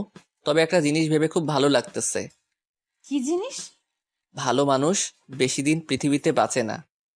ওমা তাই? হুম। ওই সামনে তাকাও। লাগলো লাগলো, এবার তো গেছি রে গেছি। লা ইলাহা ইল্লাল্লাহ মুহাম্মাদুর রাসূলুল্লাহ। হইছে, এবার চোখ খোলো। কোথাও লাগে নাই? হে আল্লাহ, তুমি আমারে এই কিসের মধ্যে ফেলাই দিলা? না বাইচা আছি আর না মইরা গেছি, কিছুই তো বুঝতেছি না। ওরে ভাই, এমনে না হাইসে একটু সামনে তাকাও। ওই আরমান, আমারে না ডাইকা সামনে তাকাও। জীবনে বহুত পাপ করছি, মরার আগে অন্তত একটু আল্লাহকে ডাইকা মরি। চুপ, সামনে দেখো। সামনে আবার কি? সামনে পুলিশ। যাক বাঁচলাম। হে আল্লাহ, তুমি আমার ডাক শুনছো। এই প্রথম পুলিশের দেখে এত ভালো লাগতেছে, আর জীবনটা মনে হয় মাত্র দেহে ফিরে আসলো। তাই না? দেখো এবার কি মজাটাই না দেখাই। ওরে ভাই, এতক্ষণ যা মজা দেখাইলা এতেই তো আমি শেষ, আবার কি মজা দেখাইবা? তুমি শুধু চুপচাপ বসে থাকো। না না না, স্পিড 80 থেকে একেবারে 120। মরণ তো এবার আমার নিশ্চিত। চোখ দুইটা বন্ধ করে আল্লাহকে ডাকতেছি, কারণ এইটা করা ছাড়া আমার আর কোনো উপায় নাই। ভয়ে ভয়ে কতক্ষণ যে চোখ বন্ধ করেছিলাম নিজেও জানি না। এমন সময় হঠাৎ গাড়িটা ধপ করে বন্ধ হয়ে গেল। গাড়ি বন্ধ হওয়া মাত্রই ফট করে গাড়ি থেকে নেমে পড়লাম। যাক, বাইচা আছি তাইলে। হে আল্লাহ, তোমার কাছে আমি অনেক ঋণী। আজকে থেকে নামাজ শুরু করবো। ও কি বাঁচাটাই না বাঁচছি। ওই আরমান, গাড়ির তেল শেষ। সত্যি? হুম। ওরে ভাই, গাড়ি বুকে আয় ভাই, বুকে আয়। তোর তেল যদি এতক্ষণে শেষ না হতো তাইলে আমি এতক্ষণে উপরে চলে যাইতাম। ওই চুপ থাকো তো। এখন কি করে বাসায় যাব সেটা বলো। আগে একটু দুনিয়াটা ভালো করে দেখে নেই, তারপরে ভাবতেছি কি বাঁচাটাই না বাঁচছি আজকে। ওহ, ওই আরমান, সন্ধ্যা হয়ে আসছে, বাসায় যাব কেমনে? আমি কি জানি? যেমনে আসলা কপাল ভালো তাই তেল ফুরাইছে। কপাল খারাপ হইলে চাকা চারটাই খুলে যেত। ঠিক আছে, এখন কি করবা সেটা বলো। কিছুই করবো না রে ভাই, বাইসা যে আছে এটাই অনেক কিছু। দূর, ভাল লাগে না। ওই যে দেখো, পুলিশ মামারাও চলে আসছে। দেখতেছি। গাড়ি থেকে একটা পুলিশ নেমে আসলো। আপনার নাম নীলা? জি। আমি এইখানের ওসি। আপনার বাবা আমাকে সকালেই ফোন করে বলেছিল আপনাদের গাড়িটার উপর নজর রাখতে, কোনো কিছু অস্বাভাবিক দেখলেই পিছু নিতে। সকালে তো সব কিছু ঠিকঠাক ছিল, কিন্তু এখন এত স্পিডে কে গাড়ি চালাচ্ছিল? এই যে ও। ওরে খোদা, কি মিথ্যাবাদী! বিশ্বাস করেন পুলিশ ভাই, আমি আমার এতদিনের লাইফেও কোনোদিন এত জোরে গাড়ি চালাই নাই। চুপ, একটাও মিথ্যা কথা না। তোমাকে দেখেই তো কেমন বাটপার বাটপার মনে হচ্ছে। আরে, আপনার কে হয়? ফ্রেন্ড। আপনার ফ্রেন্ড বলে কিছু বললাম না। যদি আপনার কিছু হয়ে যেত তাহলে কি হতো? ওরে ভাই, ওর আর কি হবে? যা হওয়ার তো আমার হইতো। চুপ থাকতে বলছি না তোমাদের? হুম। গাড়ির কি হয়েছে? তেল শেষ। আচ্ছা, তোমরা আমার গাড়ি করে যাও, আমি গাড়িটা জমিদার বাড়িতে পাঠানোর ব্যবস্থা করছি। ঠিক আছে। ওই ফট করে যে ঠিক আছে বললা, তোমার বাবা যদি দেখে গাড়িটাতে অন্য কেউ চড়ে জমিদার বাড়িতে ঢুকতেছে, তখন আমার কি হইব ভাবছো একবার? তোমাদের এত কিছু ভাবতে হবে না। আমি জানি ইরফান সাহেব তার গাড়িকে কাউকে চড়তে দেয় না। আমি সেই ব্যবস্থাই করে পাঠাবো। এবার তোমরা আমার গাড়িতে চড়ে যাও। আচ্ছা ঠিক আছে। ওনাদের গাড়িতে চড়ে জমিদার বাড়িতে এসে নামলাম। ওই আরমান, এমনি তাকিয়ে আছো কেন? তোমারে প্রথমে দেখে যা ভাবছিলাম, তুমি মোটেও তেমন না। আমি যদি খালি ফাজিল হই, তুমি হইতেছো ফাজিলের গাছ। এত জোরে নিজেই গাড়ি চালাইলা, আবার সুন্দর করে আমারই ফাঁসাই দিলা। বাহ বাহ। এবার ভেতরে চলো। ভিতরে এসে দেখি আঙ্কেল কেমন গম্ভীরভাবে সোফায় বসে আছে। চুপচাপ আমি আর নীলা তার সামনে দাঁড়ায় আছি। আঙ্কেল বিশ্বাস করেন, আসার সময় গাড়ি আমি চালাই নাই। আরমান, আমি সেটা জানি। সরি আঙ্কেল, আমার জন্যই আজকে গাড়িটাতে হয়তো অন্য কেউ চড়ে আসবে। আরমান, গাড়িতে অন্য কেউ চড়ে আসাটা বড় কথা না। আজকে যদি তোমাদের কিছু একটা হয়ে যেত, তখন আমি কি করতাম? আমার কিছু হইলে তো কোনো চিন্তাই নাই। আমার বাপ আমার জ্বালা যন্ত্রণা থেকে বাইচা যাইতো। আরমান, আমি ফাজলামি করছি না। আমিও ফাইজলামি করছি না আঙ্কেল। নীলা, এদিকে আয়। জি বাবা। আজকে যদি তোর কিছু একটা হইতো, তাহলে আমি তোর মাকে কি বলতাম বল? এমনি তার আমার উপর এতটা রাগ যে আজও সে এই বাড়িতে আসে না। এখন যদি আজকে তোর কিছু হইতো, তখন আমি কি করতাম? কেমনে বুঝাতাম তোর মাকে? সে তো সব দোষ আমাকেই দিত। ঠিক বলছেন আঙ্কেল, আমি আপনার কষ্টটা বুঝতেছি। তখন তো আর আমিও থাকতাম না যে আপনাকে নির্দোষ সাবিত করতাম। Arman, sorry uncle. এবার ওপরে যা। আজকের পর আর কোনোদিন গাড়ি পাবি না। সরি বাবা। আর সরি বলে কি হবে, যা টেনশন দেওয়ার তো দিছো। আরমান, তুমি ওপরে যাও। See uncle. রুমে গিয়ে ফ্রেশ হয়ে বসে আছি, এমন সময় নীলার আগমন। আরমান, ভেতরে আসবো? লজ্জা দিতেছো তাই না? পুরো জমিদার মহল তো তোমাদের, এখানে আবার অনুমতি নেওয়ার কি আছে? এমন করে বলার জন্য কখন জানি দেখবা তোমার মাথায় ইট দিয়ে ফাটাই দিছি। কার মতো যে হইছো আল্লাহ জানে। প্রথমে দেখে নম্রভদ্র মনে করছিলাম, কিন্তু না, এখন তো দেখতেছি সব উল্টা। তোমার আজেরা কথা শেষ হইছে? হুম। এবার বলো বাবা আর মাকে কেমনে এক করবা? যাক, তাও একটা ভালো কথা মনে করাই দিচ্ছ। তো বলো কেমনে এক করব? ওই আমি কি সবাই এক করার বিজনেস করি, হ্যাঁ? যে এক করার কথা বললে এক করে দিমো। তো এখন কি করবা? এখন আর কি করবো, তুমি তোমার রুমে যাও, আমি একটু ভাবি যে কেমনে এক করবো। বাবা শেষ হলেই তোমারে বলতেছি। আচ্ছা আমি রুমে গেলাম, তোমার ভাবা শেষ হলেই আমারে বলবা, কেমন? ঠিক আছে, বলবো নি, এবার যাও। হুম। 1 ঘন্টা যাবৎ ভাবতেছি কেমনে কি করবো, কিন্তু কোনো কিছুই তো মাথায় আসতেছে না। কি যে করি। ধুর। নীলা রুমে গিয়ে ঠক ঠক ঠক। ওই, কোন বুদ্ধি পাইলা? আরে না, তবে অন্য একটা বুদ্ধি পাইছি। কি বুদ্ধি? ড্রামাবাজি। সেটা আবার কেমন? মনে করো তোমার মার কাছে গিয়ে তোমার বাবাকে নিয়ে এমন ড্রামা করবো তোমার মা 1 মিনিটে তোমার বাবার প্রতি ফিদা হয়ে যাবে। আবার এইদিকে এসে তোমার বাবার কাছে তোমার মাকে নিয়ে এমন ড্রামা করবো তোমার বাবাও তোমার মার প্রতি ফিদা হয়ে যাবে, আর এই ড্রামাবাজির মধ্যেই দুইজন এক হয়ে যাবে। বুঝলাম, কিন্তু কি ড্রামাবাজি করবা? এখন কেমনে বলবো, যখন ওনাদের সামনে শুরু করবো তখন দেখো। কি যে করবা আল্লাহ জানে। হুম। এইটা একদম সত্য কইছো, কারণ আমিও জানি না যে কি করবো। তো এখন কি করবা শুনি? এখন গিয়ে ঘুমামো। সকালে উঠে তোমার বাবাকে উল্টাপাল্টা বোঝাই তোমার মার কাছে যেতে হবে, কারণ প্রথমে ওনাকেই ফিদা বানাইতে হবে তোমার বাবার উপরে। কেন? আরে তোমার বাবা তো এমনি মজনু হয়ে আছে তোমার মার উপরে। ও হ্যাঁ, ঠিক আছে, এখন ঘুমাও, যাও। হুম, তুমিও ঘুমাও। আমিও ঘুমোই। আমিও তো ঘুমামোই। দূর, যাও তো। যাচ্ছি। সকালে উঠে আবার নীলার ঘরে আসলাম, ঠক ঠক ঠক। আরমান, তুমি এত সকালে আবার কি হইছে? আমার আবার কি হইব, তোমার বাবা মাকে এক করবা না? হ্যাঁ, তার সাথে এই সকালে ওঠার কি? এই সকালে ওঠার কিছুই না, তোর বাবা নিচে চা খাচ্ছে। এখন তুমি তোমার বাবাকে গিয়ে বলবা যে তোমার মা ফোন দিছিল আর সকালেই তোমাকে যেতে বলছে। কিন্তু মা তো ফোন দিয়ে কিছুই বলে নাই। ঠিক আছে, তুমি তোমার মার ফোনের আশায় থাকো, আমি গেলাম। বাই। ওই ওই, দাঁড়াও, যাচ্ছি তো। হুম, যাও। তুমি আসলে আবার আমি তোমার বাবার কাছে গিয়ে কিছু একটা বাহানা ধরে আমিও তোমার সাথে যাবো। আচ্ছা। একটু পরে দেখি নীলা উপরে আসলো। ওই, কাজ হইছে। হুম। যেতে দিবে বলছে। আরে হ্যাঁ, যেতে দিবে না কেন? এবার যাও, তুমি গিয়ে বলো। ওকে। Hello uncle. আরে আরমান, বসো বসো। ঘুম কেমন হলো? জি আঙ্কেল, ভালো।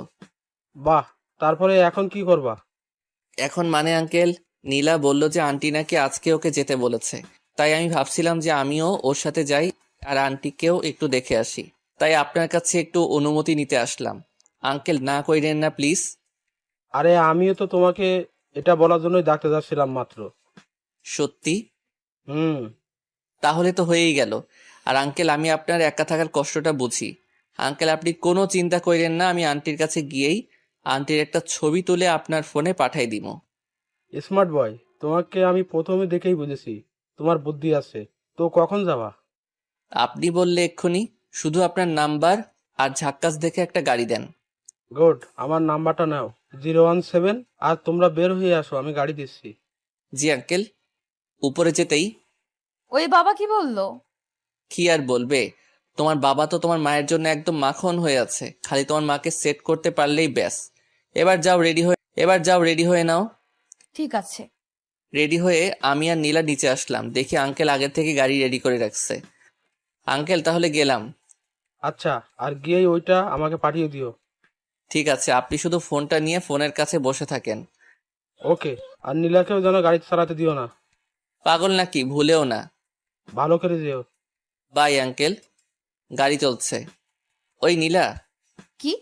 তোর বাপটারে নিয়ে তো কোনো চিন্তাই নাই। এখন খালি তোমার মা যদি একটু ওনার মতো হয় তাহলে তো কোনো কথাই নাই। আসলে আরমান, মাকে নিয়েই তো যত টেনশন। কেন? কারণ তারই তো রাগ বেশি। ও, তাহলে তো খেলা এবার তোমার মার সাথেই জমবে। হু হা হা হা হা। হুম। মাকে কেমন পটাতে পারো দেখবনি। হুম, দেখো। আরমান, এটা হচ্ছে নানুর বাড়ি। আমি আর মা এখানেই থাকি। তোমার জমিদার দাদুর বাড়ি থেকে ছোট, কিন্তু ভালোই শান্তি শান্তি একটা ভাব আছে। হুম। এবার ভেতরে চলো। ওই ওই, থামো থামো। সামনে যে 3জন বসে আছে ওনারা কারা? মাঝখানেরটা মা, ডান সাইডেরটা নানু, আর বাম পাশেরটা নানি। ওকে, মাথায় সব ঢুকে গেছে। এবার শুধু আমার পিছন পিছন আসো আর দেখতে থাকো। ওই আরমান, উল্টাপাল্টা কিছু করো না যেন। মা কিন্তু অনেক রাগী। আন্টি বলে জোরে একটা চিল্লানি দিয়ে নীলার মায়ের পা ধরে শুয়ে পড়লাম। আরে আরে, কে তুমি? এই ছেলে উঠো। না আন্টি, আমি উঠবো না। আরে বাবা, কি হয়েছে বলবা তো নাকি? আগে বলেন আমারে আপনার কাছে থাকতে দিবেন। ঠিক আছে থাইকো, কিন্তু আমার কাছে কেন থাকবা? এত কিছু বুঝি না, থাকতে দিবেন কিনা সেটা বলেন। তা না হলে কিন্তু উঠবো না, এমনি আপনার পা ধরে থাকবো। হুম।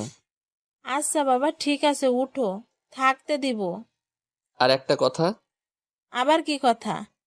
হাতটা বাড়িয়ে দিয়ে বললাম, ফ্রেন্ড। ঠিক আছে ফ্রেন্ড।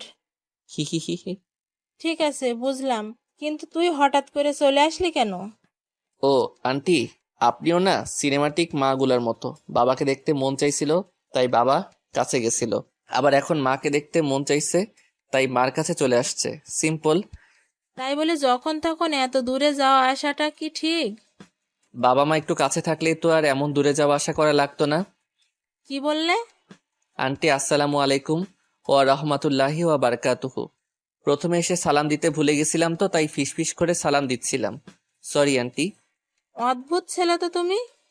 আন্টি সালামটা নেন। ওয়ালাইকুম আসসালাম ও রহমতুল্লাহি বারাকাতু। হয়েছে? জি আন্টি। নীলা, ওকে নিয়ে ভিতরে যা, আমি আসতেছি। ঠিক আছে মা। আরমান, ভেতরে চলো। আরে দাঁড়াও না, নানু নানির সাথে তো এখনো কথাই হয় না। কি বুড়ো, কেমন আছো? তোমারে দেখে তো মনে হচ্ছে নানিরে নিয়ে বেশ মজায় আছো। তারপরে দিনকাল কেমন কাটতেছে? ভালো। নানি আসসালামু আলাইকুম ওয়া রাহমাতুল্লাহি ওয়া বারাকাতুহু। ওয়ালাইকুম আসসালাম ও রহমতুল্লাহ বারাকাতু। নানি নানুরে একটু দেখা রাখো, তারে দেখে তো মনে হয় না তার যৌবনের পানি ওঠা বন্ধ হইছে। কবে দেখবা আর একটা ধরে আনছে। আমি এসব বইরারে ভালো করে চিনি, অন্যরে দিয়ে আর কি কমু। আমার নিজের নানুই একটা জাত হারামি আসছিল, এমন বয়সে আর একটা ধরে আনছিল, সেই কি কাণ্ড। তাই একটু তোমারে সাবধান করে দিলাম। চলো নীলা। আর নানু আসসালামু আলাইকুম ওয়া রাহমাতুল্লাহি ওয়া বারাকাতুহু। আরমান, তোমার মুখে কি কিছুই আটকায় না? হ্যাঁ, আর তোমার কি কোনো লজ্জা শরম কিছুই নাই? লজ্জা শরম নাই জন্যই তো এখানে আসছি নাকি? আর আমি যা যা বলছি সব আমার নিজের এক্সপিরিয়েন্স থেকেই বলছি, বুঝলা? আমার নানুও তোমার নানুর মতোই আসছিল, আর ফট করে একদিন আর একটা বিয়ে করে নিয়ে আসছিল। এইসব বইরারে আমি ভালো করে চিনি। এবার ভিতরে চলো, আর খাবার কিছু থাকলে নিয়ে আসো, যাও, অনেক খিদে লাগছে। ঠিক আছে। রুমে বসে খাচ্ছিলাম, এমন সময় দেখে আন্টি সাইড দিয়ে যাচ্ছে। Aunty aunty aunty. বলো। ও সবসময় এমন করে থাকেন কেন? একটু হাসলে কি হয়? এই ছেলে, তুমি আমাকে কতদিন ধরে চিনো? হ্যাঁ, তাই বলতে তো সব সময় এমন করে থাকি। আচ্ছা ঠিক আছে, এখন তো আমরা ফ্রেন্ড তাই না? আপনার সাথে একটা সেলফি তুলি please aunty, please please. Okay. He he he. Aunty একটু হাসেন, মুখটা একটু ডান দিকে বাঁকান। ওই, তুমি তুলবা নাকি আমি চলে যাব? ও থামেন না একটু, হইছে। এই তো একদম পারফেক্ট। আঙ্কেল রে ফোন দিলাম। Hello uncle. কে? আমি আরমান। ও আরমান, হ্যাঁ বলো। আঙ্কেল, আন্টির সাথে আমার ফ্রেন্ডশিপ হয়ে গেছে। বাহ, ভালো, কিন্তু কেমনে? আঙ্কেল আপনি রাগ না করলে কিছু কথা বলতাম। ঠিক আছে বলো। আসলে কথাগুলো কিন্তু রাগ করার মতোই, রাগ করবেন না তো? আরে না, বলো। আচ্ছা, মনে করেন আমরা দুইজন এখন থেকে ফ্রেন্ড। হ্যাঁ বলো। ওই ইরফাইন না হারামি তুই কি, হ্যাঁ, এত সুন্দরী একটা বউ রাইখা যৌবনটা হুদাই পার করতেছিস? তোরে তো শালা তুরাগ নদীতে চুবানো দরকার। আমি তোর বউয়ের সাথে একটা সেলফি তুলে তোর ইমোতে পাঠাইছি, বউটার একটু ভালো করে দেখ। আর ভাই, এত সুন্দরী একটা বউ থাকতে যৌবনটা হুদাই পার হতে দিস না। বাই। টুট টুট টুট। জমিদারের পোলারে বকা দিছি, নিজের কেমন বিড়বিড় লাগতেছি, হি হি। যাই হোক, ফটাফট নীলার মা আর বাপরে মিলাইতে পারলেই আমি বাঁচি, তারপরে আরামসে একা একা সিলেট ঘুরবো। আহা কি শান্তি লাগবো তখন। এদিক ওদিক লাফাইতে লাফাইতে একদিন কেটে গেল। রাত্রে ঘুমাতে যাব এমন সময় আঙ্কেলের ফোন। সরি আঙ্কেল, তখন অমনে কথা বলছি বলে আবার রাগ করেন নাই তো? আরে দূর, কি যে বলো না, তোমার ওপরে কি রাগ করা যায়? সেটা অবশ্য ঠিক কইছেন। তবে এই রাত্রে কেন ফোন দিছেন, কাহিনী কি বলেন তো? আরমান, যেমনি হোক তোমার আন্টিকে আমার কাছে এনে দাও প্লিজ। এর বিনিময়ে তুমি আমার কাছে যা চাইবা আমি তোমাকে সেটাই দিব। শোনেন আঙ্কেল, আপনি জমিদার হইতে পারেন, বাট আমি এতটা ছেঁচড়া না যে একটা ফ্যামিলিরে এক করার বিনিময়ে কিছু নিব। আর চিন্তা নিয়েন না, আমি ফিরলে আন্টিকে নিয়েই ফিরবো। এখন ভালো করে ঘুমান, আমি ঘুমামো। বাই। টুট টুট টুট। সকালে ঘুম থেকে উঠে নীলার রুমে গেলাম। ঠক ঠক ঠক। ওই, দরজা খুলো। এই সকালে আবার কি? কালকে রাত্রে তোমার বাবা ফোন দিছিল। তোর মায়ের ছবি দেখে তো সে একদম হিহি হয়ে গেছে। হয়ে গেছে মানে? তোর বয়স হয় নাই, বুঝবা না বাই। এখন যেমনি হোক তোর মাকে একটু ভরকাতে পারলেই কাজ শেষ। নীলা রুম থেকে বাহিরে বের হয়ে আসতেই সামনে আন্টি। এত সকালে নীলার রুমে কি করছিলে? কিছু না আন্টি, এমনি। সত্যি করে বলো বলছি। সত্যি কিছু না। তোমরা কি দুজন দুজনকে ভালোবাসো? নাউজুবিল্লাহ। আন্টি, আপনি যা ভাবছেন সেটার 100 হাত দূরে। ও আমি নাই। আর আমারে দেখে কি অমন মনে হয় বলেন? তোমারে দেখে তো সবকিছুই মনে হয়।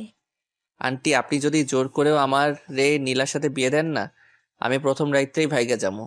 কারণ এই সব ধুর ঝামেলা আমার একদম ভাল লাগে না। ডাহা মিশা কথা।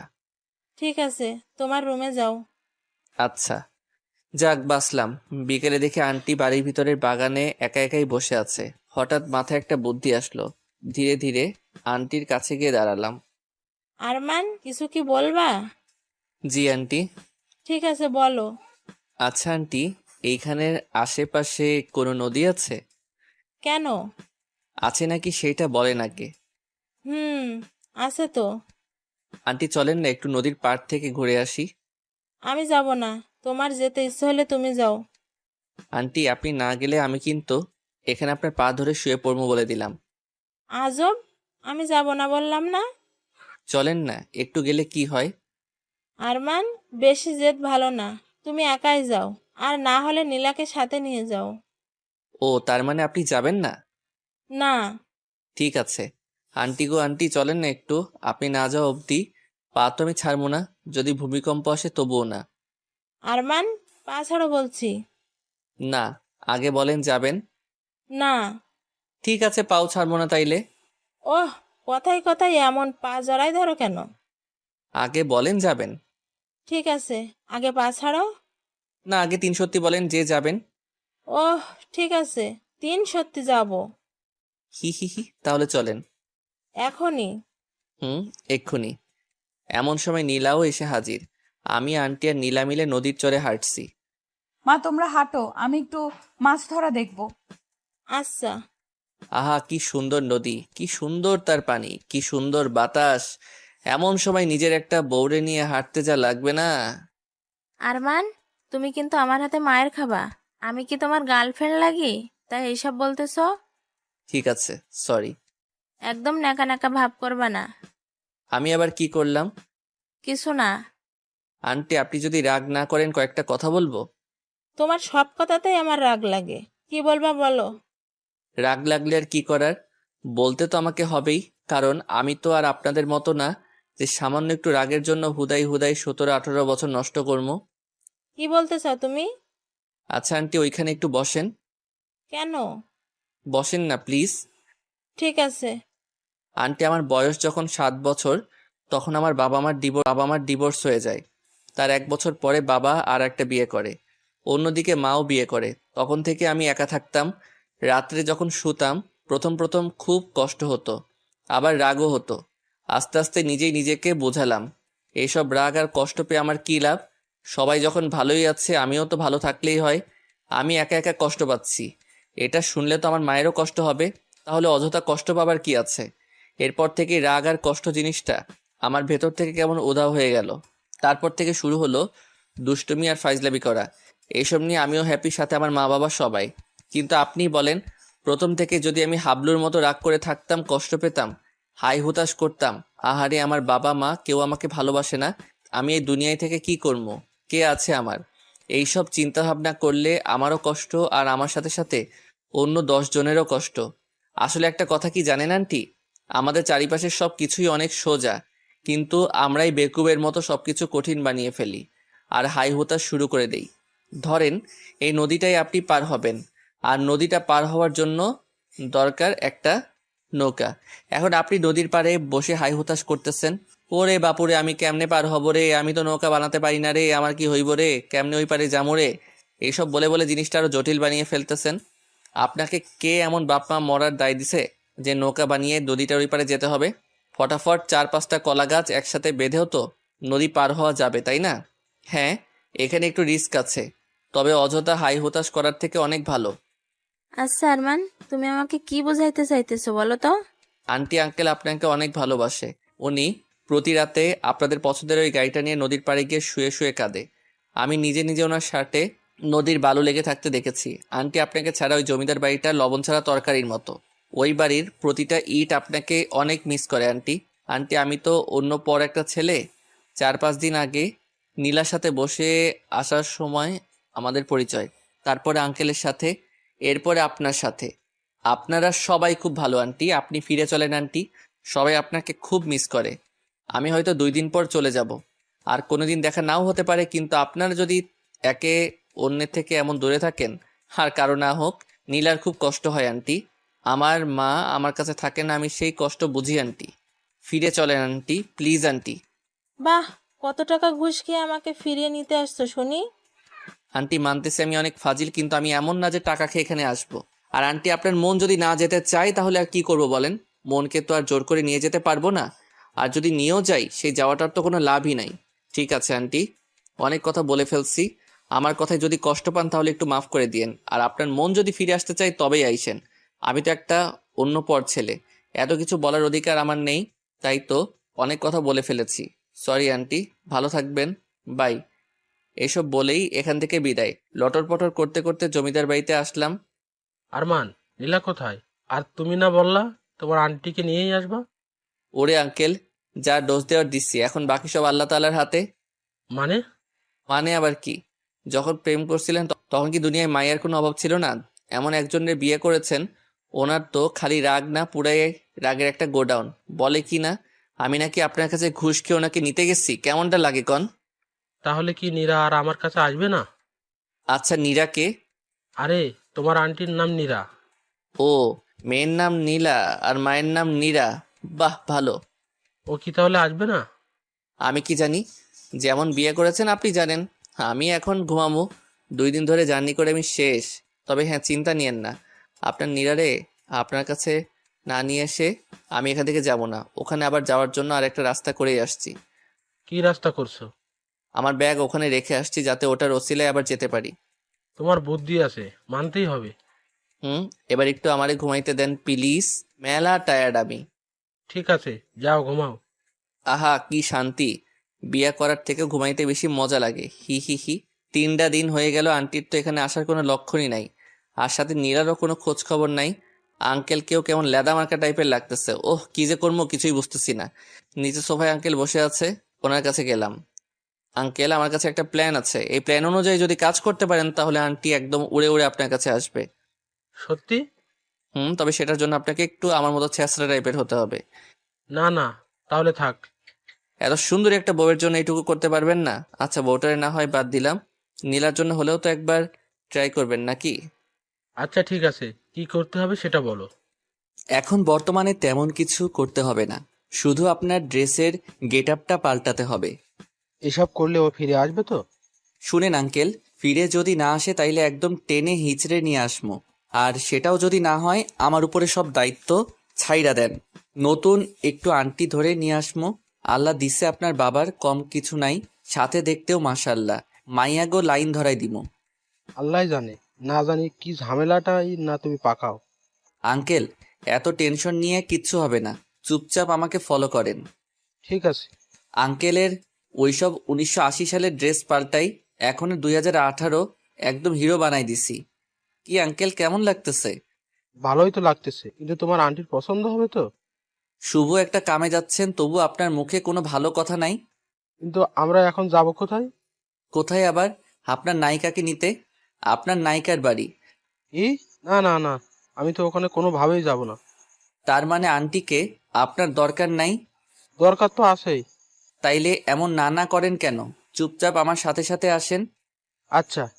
আঙ্কেলরে নিয়ে নিচে আসলাম। এই যে দাদু, তোমার ছেলের বউরে নিতে যাচ্ছি, একটু দোয়া করে দিও। ওইটারে না আনতে পারলে যাতে অন্য আরেকটা আনতে পারি। হি হি হি। ও মা, এই যে আঙ্কেল, আপনি আবার হা করে দাঁড়ায় আছেন কেন? যান, আপনার বাবার কাছ থেকে বিদায় নিয়ে আসেন। যেই বউরে নিতে যাচ্ছেন ওইটা যুদ্ধের থেকে কম কিছু না। যান, বিদায় নিয়ে আসেন। দোয়া করো বাবা, তোমার বৌমা আর নাতনিকে যেন নিয়ে আসতে পারি। ঠিক আছে, ভালো হয়ে যাস। এই যে আঙ্কেল, ওইদিকে আবার কই যাচ্ছে? কেন, ওই গাড়িতে যাবো না? ওই গাড়িতে করে গেলে আপনার বউ জীবনেও আসবো না। উপর থেকে আবার মনে মনে ভাববো তার কথা আপনি মনেই করেন না। মনে যদি করতেন তাহলে তার পছন্দের গাড়িটা নিয়ে যেতেন। এটুকুর জন্য কি এত কিছু ভেবে বসবে? হাজার হলেও আপনার বউ কোনো বিশ্বাস নাই, ভাবতেই পারে। ঠিকই বলেছে। তাহলে চলো ওই গাড়িটা নিয়ে যাই। আমি গাড়ি চালাচ্ছি আর আঙ্কেল পাশে বসে আছে। আরমান, আমার না কেমন কেমন লাগছে। তোমার আন্টিকে আমি ফিরিয়ে আনতে পারবো তো? আঙ্কেল, আপনাকে কয়টা কথা বলি, মাথাটা পরিষ্কার করে কথাগুলো মাথার মধ্যে ঢুকাই নেন। ঠিক আছে, বলো। এখন থেকে মনে করেন আপনি আর আপনি না, আপনি হচ্ছেন আরমান, মানে আমি, যার কোনো শরম লজ্জা ভয় ডর কিচ্ছু নাই। একদম ছেঁচড়া একটা পোলা আপনি, মনে থাকবে? কিন্তু আমি তো অমন না। ঠিক আছে, তাইলে গাড়ি ঘোড়াই। আপনার আর কষ্ট করে যাওয়া লাগবো না, কারণ যেও কোনো লাভ নাই। আমি আমার রাস্তায়, আপনি পারলে অন্য আরেকটা মেয়ে বিয়ে করে নিয়েন, এতে আপনারই মঙ্গল। গাড়ি ঘোরালাম। আরমান, এমন করো কেন? ঠিক আছে, আমি চেষ্টা করব তোমার মতো হয়ে থাকতে। এই তো গুড, এবার চুপচাপ বসে থাকেন আর নিজের একটু ছেঁচড়া ছেঁচড়া ভাবেন। হুম আন্টির বাসার সামনে চলে আসছি, দরজার সামনে দাঁড়াই, ঠক ঠক ঠক। ওই আপনি এমন কাঁপতেছেন কেন? আরমান, আমার তো কেমন লাগতেছে। আপনি কি মানুষ? হ্যাঁ, আমার টাইটেলগুলো আপনারে দিলাম যাতে একটু সাহসী হন, কিন্তু আপনি তো দেখছি আমার টাইটেলগুলারে একদম মাটির সাথে মিশিয়ে ফেলবেন। আন্টি যদি দরজা খুলে দেখে আপনি এমন কাঁপতেছেন, উনি তো ভাববে আপনার মৃগী ব্যারাম হইছে। এমন কাঁপাকাঁপি না করে মনে মনে ভাবেন আপনি আরমান। আচ্ছা।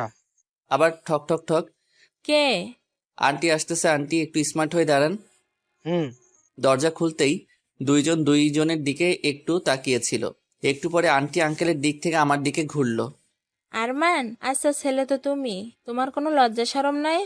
ওই দিন কি সব বলে চলে গেলে, আজকে আবার এখানে আসছো? মানে আসছো আবার বাহিরের লোক নিয়ে আসছো, আর আপনি বুইড়া ভামের মতো একটা লোক এইসব কি করছেন? হ্যাঁ, এই ছেলের রূপ ধরলে কি আপনার হবে? আপনার না কত কাজ, ফ্যামিলিকে টাইম দেওয়ার মতো সময়ও তো আপনার নেই। নীরা, সরি, আমি আর আগের মতো নেই, বিশ্বাস করো। আমিও আর আগের মতো নেই, এবার আসতে পারেন।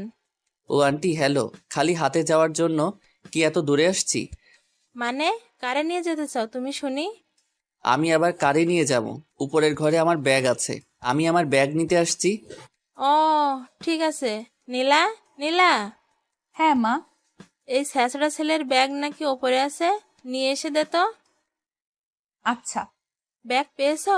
এবার যাও, বিদায় হও, আর খবরদার এখানে আসবা না। আসছে বাড়ির মালিক, আমরা আসমো, কি করবেন? আরমান, আমাকে রাগাবা না বললাম।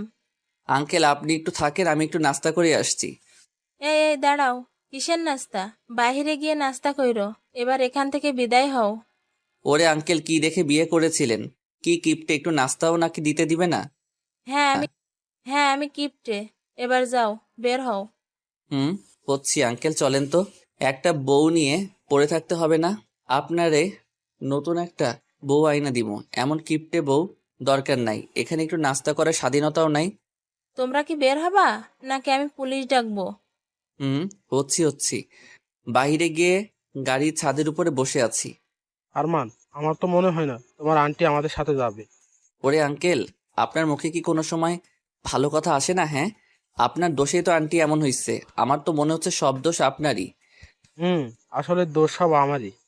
দোষ যখন আপনারই, তখন একটু ধৈর্য ধরতে কি হচ্ছে? আপনার কপাল ভালো যে আমার মতো কাউরে পাইছেন, তা না হলে আপনার আর আন্টির জীবনেও এক হওয়া হইতো না। সামনে দেখি নীলা আসতেছে, কাছে এসেই হাসতে লাগলো। বাবা, তোমাকে একদম জোকারের মতো লাগছে। এই ফাজিলের বুদ্ধি শুনে এমন হয়ে এখানে আসছো, তাই না? ওই শোনো, আজ আমি ফাজিল বলেই তুমি তোমার বাপ মারে একসাথে দেখতে পাইতেছো, বুঝলে? এবার যদি আম্মুর কাছে যাও না, তোমার ঝাড়ু পেটা করবে। সে আমি জানি, তোমার আম্মুকে চেনা আমার হয়ে গেছে। এইসব ছ্যাঁচড়ামি বাদ দিয়ে খাবার আনতেছি, খেয়ে নাও। এইসব রান্না কে করছে? কে আবার করবে? মা করছে। কই দেখি দেখি। এই যে। ও আঙ্কেল, বউয়ের হাতের খাবার দেখে এত উতলা হওয়ার কিছু নাই। পরে দেখবেন খাবারে বিষ মেশানো আছে, আর সেই খাবার খেয়ে আমার দুইজন সোজা উপরে। আরমান, তুমি আসলে একটা আস্ত ফাজিল। খারাপ তো আমি, আর তোমরা সবগুলো অনেক ভাবলো। এত কথা না বলে খাও, আমি গেলাম। যাও। এই যে মজনু সাহেব, আপনি খাবেন নাকি আমি একলাই খামো? আচ্ছা দাও খাই। আর মা, আমি জানতাম খাবারে বিষ আছে। আরে দূর, বিষ থাকবে কেন? তাহলে এমন আরমান বলে উঠলেন কেন? সেই 17 বছর আগের রান্নায় যে টেস্ট ছিল, সেই টেস্টটা আজকেই পাইতেছি। কোনো রকমের কোনো কমতি নেই, সেই একই রকমের গন্ধ। কি সব আজাইরা কথা কন না, বউয়ের হাতে রান্না দেখে মাথাটা হয়তো গেছে। না আরমান, নীরা যখন স্পেশাল ভাবে একমাত্র আমার জন্য রান্না করতো তখনই এমন হতো। সত্যি? হুম। যাক, তাহলে আন্টিও একটু সাড়া দিচ্ছে। আরমান, রাত তো অনেক হয়ে গেল, এবার কি করবে? চলেন রাত্রে আর একবার আপনার বউরে পটানোর ট্রাই মারি। কেমনে? আপনার বউয়ের রুমে গিয়ে।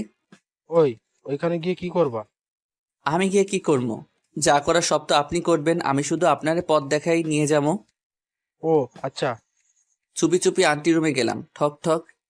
ওই আরমান, কি বলবো আমি? আপনার কিছু বলতে হবে না, দরজা খোলা মাত্রই আন্টিকে জড়াই ধরবেন, আর যা মুখে আসে সব বলে দিবেন, পরে যা হবে দেখা যাবে। ঠক ঠক, দরজা খোলার শব্দ। আঙ্কেল রেডি তো? হুম। আমি সাইডে আছি, কোনো ভয় নাই। দরজা খোলা মাত্রই মনে হলো আঙ্কেল আন্টিরে জড়াই ধরলো।